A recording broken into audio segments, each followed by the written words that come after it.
Greetings and salutations, everybody. My name is Dark1, and today we are back with another volume of Rare Series Customs. Today we shall be looking at a fandom-created character known as Peter, the London Midland and Scottish Railway 8F. Now, what do I mean by fandom-created character? I mean he was created by a member of the fandom, in this instance being Wild Nor'Wester. Some of the characters you'll see in these volumes and on Wattpad will basically be from members of the fandom taken and incorporated into this universe. And we'll be giving varying roles in certain stories. For example, Peter was rescued in one of the chapters of RWS. So, yeah. I'll probably upgrade him to a major role at some point to reference that. Hint, hint for the next chapter. But all that aside, let's get into the technical side of things, shall we? Peter here is an LMS 8F, designed by William Stanner and produced between 1935 and 1946. He specifically is the 102nd member of the class, being built in the first batch. So, yeah, he's a bit of an old geezer, but not too old. I've done my best to replicate the 8F model, especially considering how he was the 15th model I've built in this new line. That's right, I went in chronological order for a bit before I started spazzing things out again. So yeah, as you can see, he's not exactly the most accurate, but he definitely serves the part well of the 8Fs. And if you didn't know, they were the heavy freight backbone of the LMS. So pretty much gives you an idea of what his job description is. He was built to haul, and hauling is what he'll do. Now, the painting is basically meant to showcase his very first, on-screen debut livery in Wild Nor'Wester series, that being black with red lining. Now, I don't know about you, but I have seen some of the new Peter, the new Peter model, which comes in NWR blue. Personally, I like the black, but the blue also is a nice touch, as it means he'll fit in. But the black is something that we've kind of grown to know Peter for, so I'll probably be sticking my best to it when I do upgrade him, if I do. So yeah, give you another rotating view.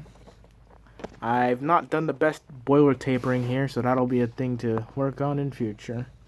But his standard tender was the one that came before Henry's.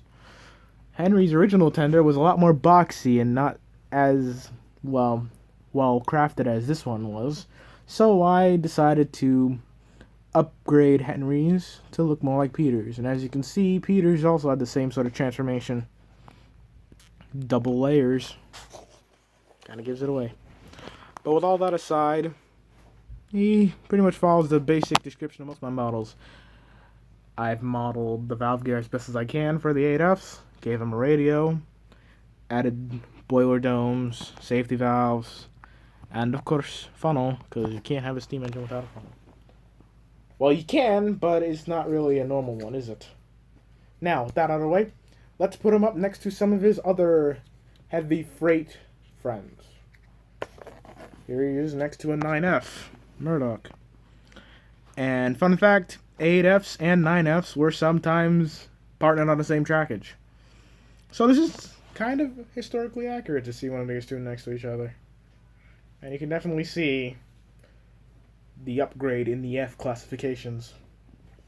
And then next we'll take a look at the Dub D 8Fs.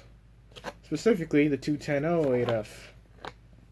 How this thing is still an 8F, don't ask me. I'll probably make a side project to study more into how this 210 is still an 8F, but it's probably due to the fact that the boiler was generally the same as the 280.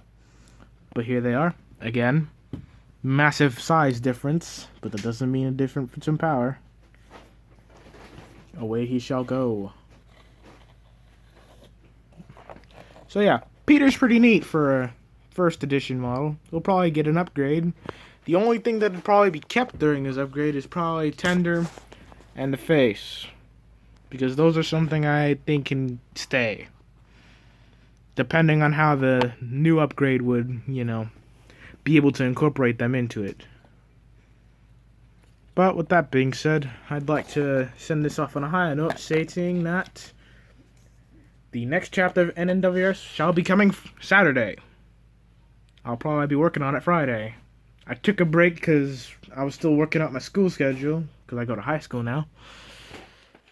So since that's sort of been well and done and packed up, we'll start seeing regular stuff, and I'll probably get back into full-scale modeling, so in some of the next videos you'll probably see messes around my little recording area. Ain't that just swell?